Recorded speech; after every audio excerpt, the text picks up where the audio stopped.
আজি মই ওলালো এখন বেলেগতকৈ বেলেগ ৰেষ্টুৰেণ্টলৈ। ভিডিঅ'টো সম্পূৰ্ণকৈ শেষলৈকে চাব, তেতিয়াহে গম পাব সেইখন ৰেষ্টুৰেণ্ট ক'ত আছে। এইখন আছে যোৰহাটত, নিমাতীঘাট। ভালকে চাওক দেই। এইখন হ'ল MK's ৰেষ্টুৰেণ্ট। সোমাই মই ডিঙিটো বেকা কৰি দেখিলো সোমাই যোৱা গলিটোত দেৱালী সদৃশ লাইটেৰে সজাই থোৱা আছে। যোৰহাটত লাইটৰ বিল কম যেন পাইছো দেই।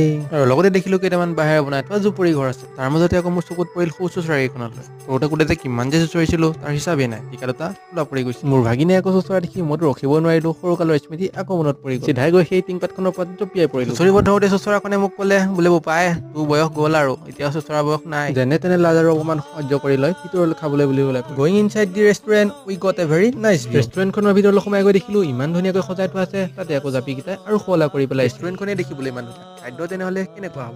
ইফালে বাহঁতে খানা অৰ্ডাৰ কৰা মানে মই হাতখন ধুইয়ে আহোঁ। ভণ্টিৰ লগৰ এজনীয়ে ক'ৰবাত মাত লগালে জানো, মোক ক'লে বোলে হিৰক তেৰা চাবোন ল' মই বোলো নেহি মে ডেটল চাবোন ইউজ কৰা। ইমানলৈকে যদি ভিডিঅ'টো চাই আছে লাইক এটা আৰু ছাবস্ক্ৰাইবটো কৰি যাব আকৌ।